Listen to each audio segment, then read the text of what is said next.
namin ay pinaano ko muna yung pampano.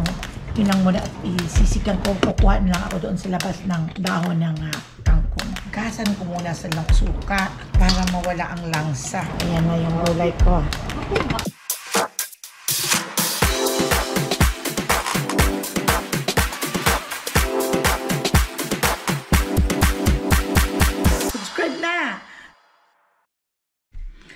Welcome back to my channel, my friends and friendship. It's Mama Ella Buholano.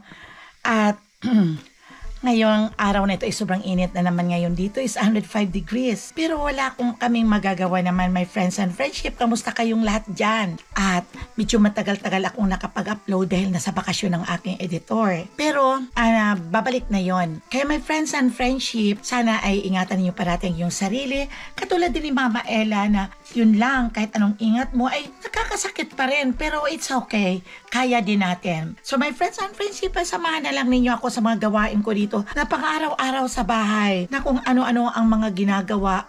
Lahat kay Mama Ella. Si Mama Ella ang may obligasyon na gumagawa ng lahat ng mga trabaho sa bahay at sa pag-aalaga ng asawa. Ngayon may appointment si Papa Dudes at pupunta kami ngayon 11 o'clock sa appointment at makabili din ng, sabi ko gusto ko nang kumain ng parang sinabawan na pampano at marami ako ngayong gulay sa garden na kangkong. Kaya yun ang aking uulam lang siguro ngayon. Sobrang init. At bukas naman mag-babysit ako hanggang Friday. So, bahala nang anong nangyari ngayong araw na to at magme-make up muna ako. Pero kahapon pala, my friends and friendship, nakapunta ko kahapon sa mall na mamili ng, kasi may gift card pa akong natitira. Kaya nakabili ako nito nakabili din ako, my friends and friendship, ng makeup ng aking ito na kapag sa worth of $100 puro pang pagandang aking nabili. Yung ito. Ayan. Yung puro ito lahat Clinique. Kaya nabili ko ito kahapon. Medyo okay lang. Alam mo naman nating lahat, ang Clinique ay mahal. At ito nakabili rin ako ng aking para sa kilay ko eyebrow. Kaya ay mukhang mali yata yung nabigay sa akin ng babae. Sabi ko, yung lines. Bakit ito maliit? Gusto ko yung malaki. Ito naman ay kailangan ko. Ito Clinique din ito, my friends and friendship. Yung eyeliner. Black ang kulay niya. Kahapon, my friends and friendship, ay nagpunta ako sa mall. Natutuwa lang ako at nakabili ako ng ito, my friends and friendship. Yung yung Clinique na lipstick. Kasi yung lipstick kong Clinique ay paubos na. At kailangan kong magpili na naman ako ng ibang kulay, my friends and friendship. Kaya, ayan ang aking napili. Yan. O, diba? Magandang kulay. Sino kayang tumatawag? Sandali. Ito ang bagong labas ng Clinique ngayon. Gusto ko ang kulay. Kaya, ayan. O, diba? Maganda ang kulay niya. At ito siya. Ito.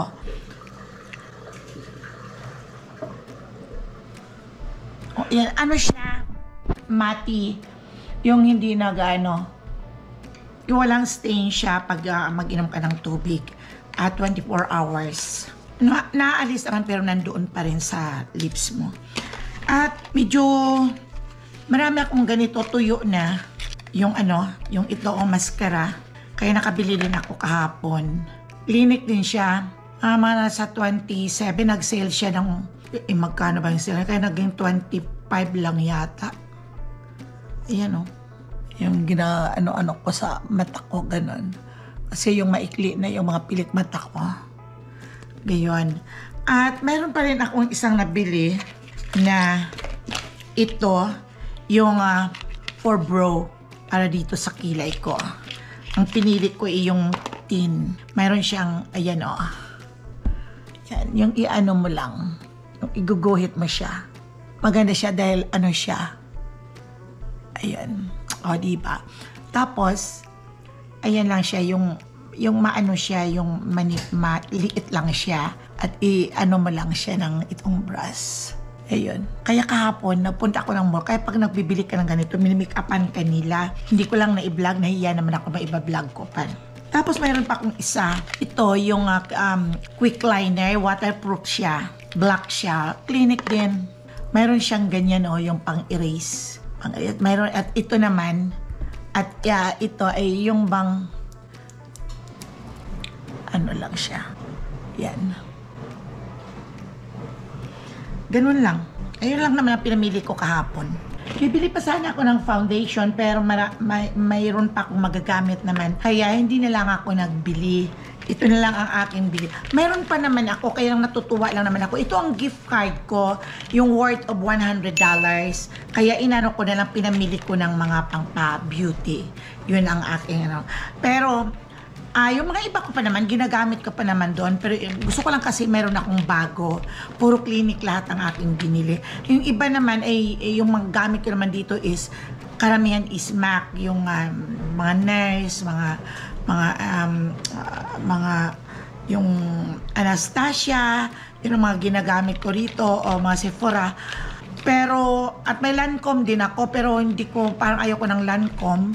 Basta gustuhan ko ang clinic. Okay, magluluto muna ako, my friends and friendship, at baka magagalit na yung Papa Dudes ko at hindi pa siya nakakain at kararating lang namin galing sa appointment. Nag-appointment siya, nag-blood draw, inalisa siya para i-check ang kanyang blood, kung okay ang kanyang mga phosphorus o calcium.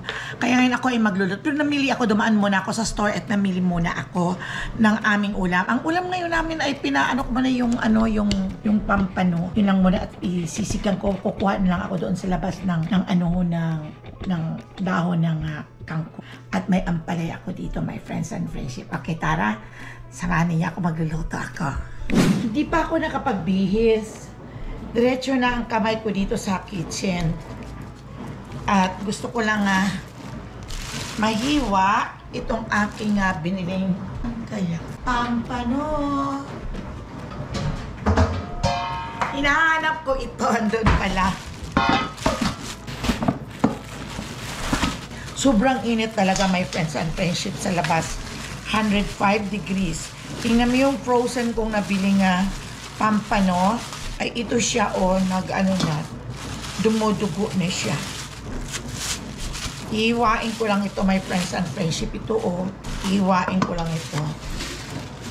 Aanlawan ko muna. Hugasan ko muna siya para mawala yung langsa. At ihugas ko rin siya sa suka. Mga ilang piraso lang siguro ang aking lulutuin na to. Dahil baka hindi na naman makulit at sayang mahal ang isda. Teka, my friends and friendship, at kukuha lang ako ng nakuha lang ako, my friends and friendship, nitong kutsilyo. Ilang piraso lang siguro ngayon ang aking iluluto. Bali, itong isang ganito, 3 hiwa.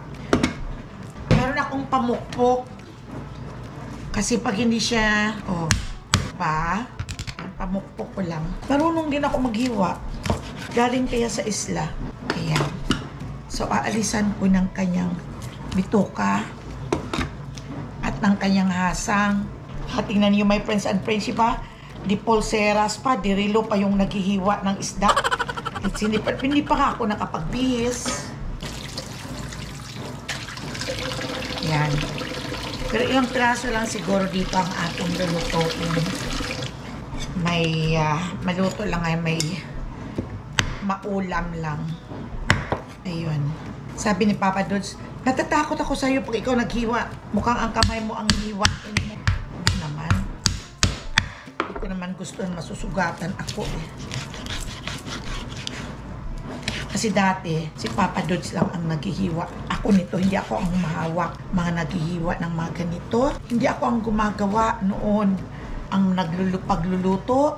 Hindi rin ako nagluluto. Si Papa Dudes lang ang nagluluto ng pagkain namin. Senyorita ako niya, pero nung wala na nang may sakit na si Papa Dudes, ito na si Mama Ella. Kagat lahat ang mga ginagawa. Ayan. Ilalagay ko dito. Siguro isang buntot lang ang ating isisigang at 2 ulo.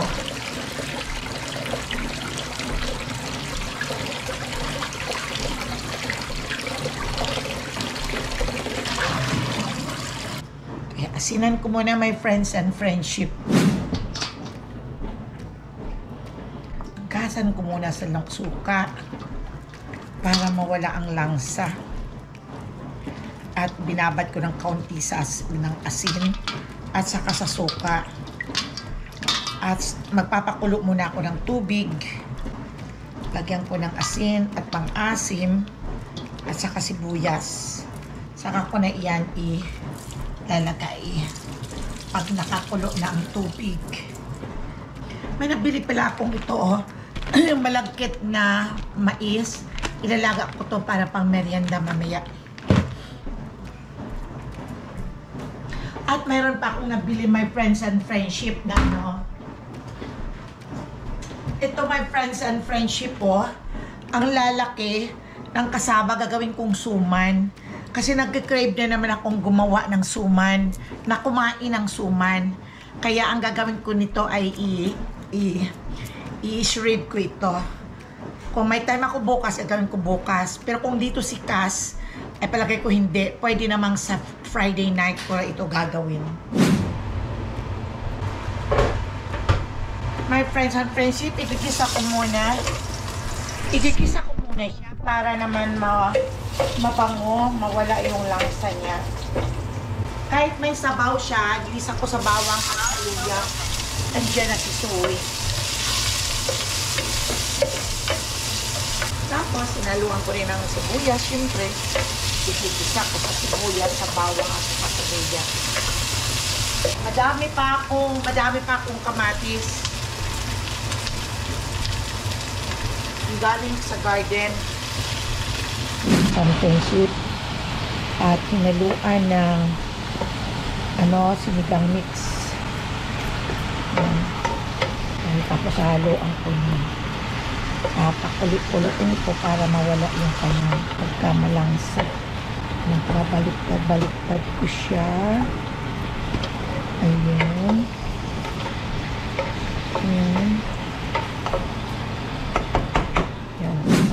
Hinalo ko na yung ampalaya at nilagyan ko na ng sabaw. Papakuluan ko lang siya dyan hanggang sa maluto yung takpan ko lang muna. Kukuha muna tayo my friends and friendship ng yung kangkong. Halika. Kahit mainit sa labas, halika my friends and friendship. Video. Mag-iinit ngayon eh. Papa, can you close it first?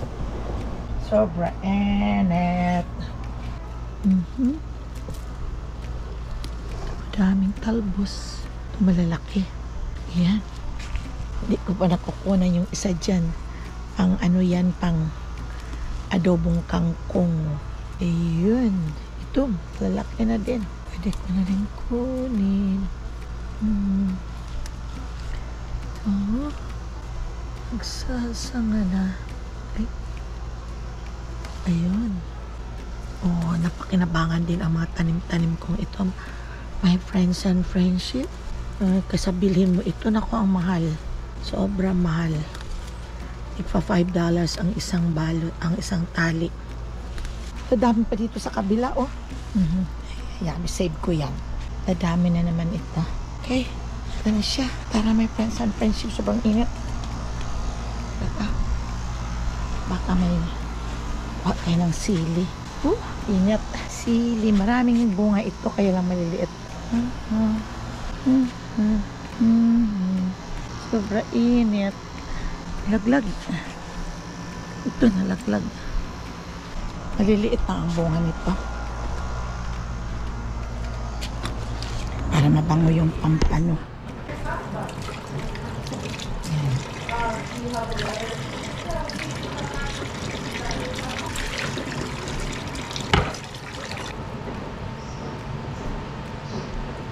Pero mo to my friends and friendship, pag binili mo to, mahal talaga siya. Sila ng kamalunggay. Dati noong last year, nakapagpatubo ako ng kamalunggay. Pero pag winter naman, nung mag-winter namatay naman siya. Dapat pala itatago yun sa garage. Pero hindi ko alam.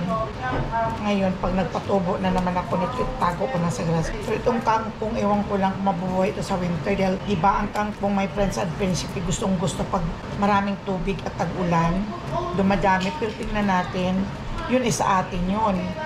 E dito na observan ko rin, daming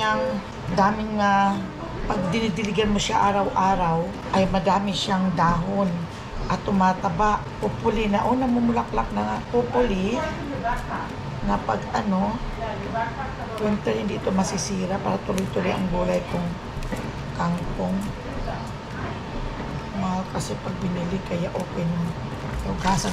At hindi naman ito madumi na magkakaroon ng insekto doon dahil araw-araw hinugasan siya, dinidiligan ko.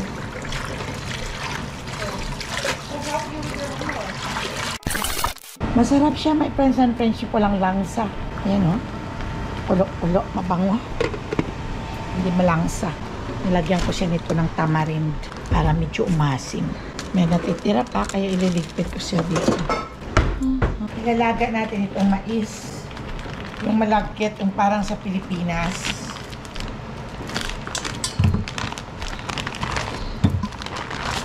Maraming niya rin. 3 piraso lang naman to. Lalagyan ko lang ng tubig.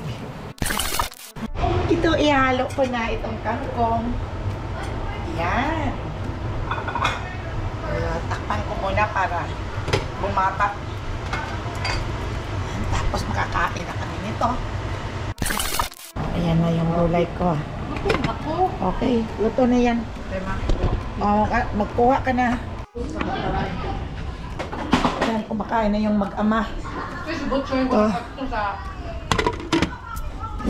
Parang sa Pilipinas din ako, nakaubos na ako ng isang ganito. 3 lang naman ito. Ayan si Papa. Ay, Papa. Ayan. Dalawa nakain ko. Nahulog. Kaya mo, 2 kalahati. Ibang mais sa atin. Malambot na malagkit.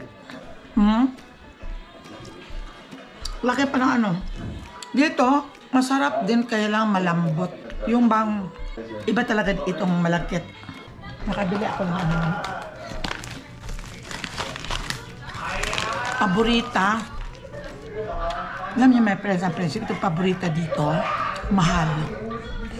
Mga $5. Oo. $5 ito. Itong product.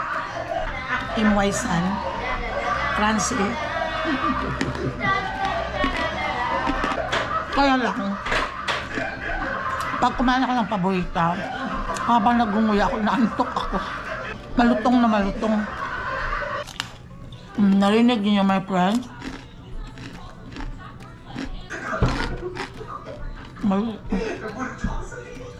Malutong. Habang mainit pa ang dishwasher, pwede kong ilagay siya doon para matuyo. Kaya ko kasi nakatambak ang hugasan. Tapos, mamaya dadami ng dadami. Ako lang naman ang katapusan, ako ang maghuhugas. Kaya habang nandito ito kaunti pa lang, ay sinusundan ko na kaagad. Sa palagay ko wala nang hugasan dahil kami lang naman dito 4. Si Zoe. Kung mayroon man mamaya yung gabi, pag kumain kami ng aming dinner. Pero nag-dishwash ako kanina. Kaya tapos na ito, pero mainit pa rin. Kaya kailangan, maihabol ko habang mainit. Ilalagay ko sa loob para parang mas steam din siya. Kakatakot kasi ang aming mga plate.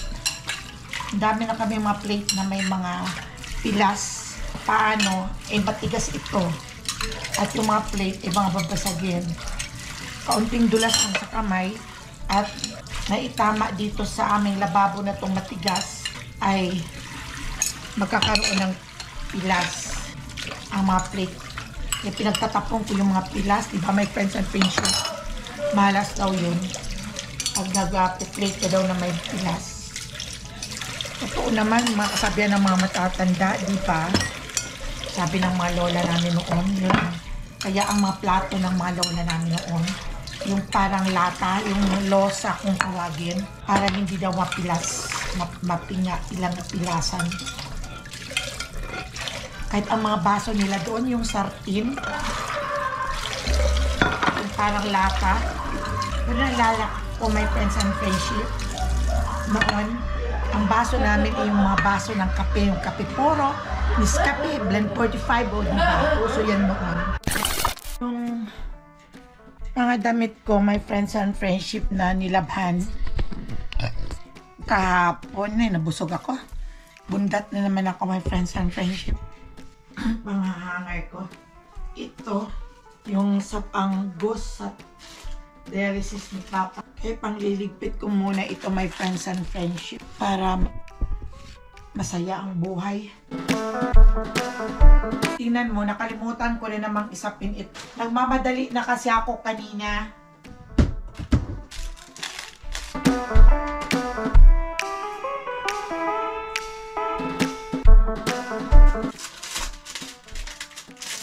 Iligpit ko lang.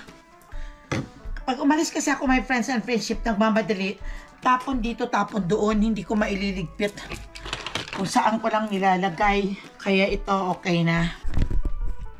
Kung mainit pa rin, kahit alas 5 na ilalabas ko muna itong aso. Si Monmon, mainit. Ay, grabe. Sumot niya ako. Ay, no, Nini, you go back there. Yo, it's hot. Okay, it's hot. You go back. You go back there first. Because you know it's hot. Yeah. My arms is hot. Okay? Okay, come on. Go inside. Yan, lalabas ko muna siya. Grabe, init pa rin. Ay, ito ang obligasyon ka, my friends and friendship. Kung walang mababysit, itong mga aso. Mababysit. Pinapaihi ko lang ito. Come on na. Yan. Bait ng mga aso namin. Pag wala kasi si Mikel sa trabaho, kay Mikel na dogs ito. Yung dalawa kay Jarrell. Ay, grabe. Kung ako lang yata rito ang naglalakad. Kasi mainit. May matatai siguro ito. Dito ako sa harapan namin sa park. Come on na. Yeah, this side. Doon sa loob. Mamaya, mga 7:30 din, yung dalawang dogs naman ni Jarrell ang aking ipapalabas. Kawawa naman kasi yun, wala si Jarrell na sa Philippines. At sino ang mag-aalaga sa kanila? Of course, si Mama Ella. Ayaw ko lang ditong dalhin itong mga aso.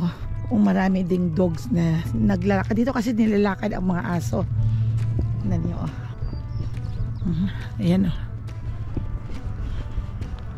Hindi ko lang mahal itong mga asong to eh. O, bahala. O, ayan. O, tatain na yan. Pabalik na kami. Nakatain na siya doon. Doon naman siya tumae sa gilid doon sa may buhangin. Pero kung dito siya tatai sa kalsada, yun dito, ay dinadampot namin yun. Pero kung doon naman, doon, pinayaan lang doon. Kasi mga fertilizer din yan eh. Pag tinaniman nila eh. Siguradong tataba namin ng mga bulaklak. Come on na, no. Let's go. Go, go. Go faster. No car. Let's go, go, go faster. It's hot. Go, go, run. Run. Run. Oh, napagod din siya. Ba't sing-ching kasi? Oh, grabe ang init. Mamaya pa ilabas yung dalawang aso. Go. Faster. Daling mapagod dito pa. Paano ang taba? Grabe ang init. Ngayong hapon, 100 degrees. Inuman ako ng tubig ng madami. Ay, yung computer nila. So, nandito na kami sa bahay. So, pagkatapos nito, ay magpapahinga-pahinga lang ako. Iinom ng tubig at manonood ng Batang Quiapo. Sinusubaybayan talaga namin yun ni Papa. So, nandito na tayo. Okay. Dito na si Mama Ella. Oh, tingnan mo, walang katao-tao doon sa Park Pops. Tingnan mo si Papa doon, so parang balyena. Nakita mo yung vlog ko? Panoorin mo muna. Si Mama Ella ay magpapahinga muna at mamaya ko pa ilabas yung dalawang dogs ni Jarrell. Yung mga maliliit lang na dog. Kahiga-higa muna. Ayan si Papa Dodds nakahiga. at nanonood lang ako ng aking vlog. So, shout out pala sa isa kong friendship, si Miss Nanette Pan. Nanette, shout out sa'yo, Miss Nanette Pan. Ingat ka lang parati and always be pretty. Ang ganda mo pa rin. Kaya, wag kang mawala parati sa aking mga vlog. Panoorin mo. At parati mong i-views. Thank you, Nanette. Kami na naka-idlip ako mga anong oras pa. Nagising ako ngayon lang. Nakatulog ako. So, sabi ko, magpapahinga at nadulit ako ng tulog. Buti ginising ako ni Papa Dud. Sabi niya, kumising at magkakain na tayo. So, hanggang sa muli, my friends and friendship. Don't forget to subscribe Mama Ella channel. Sa pagod ni Mama Ella naka-idlip. Bye-bye.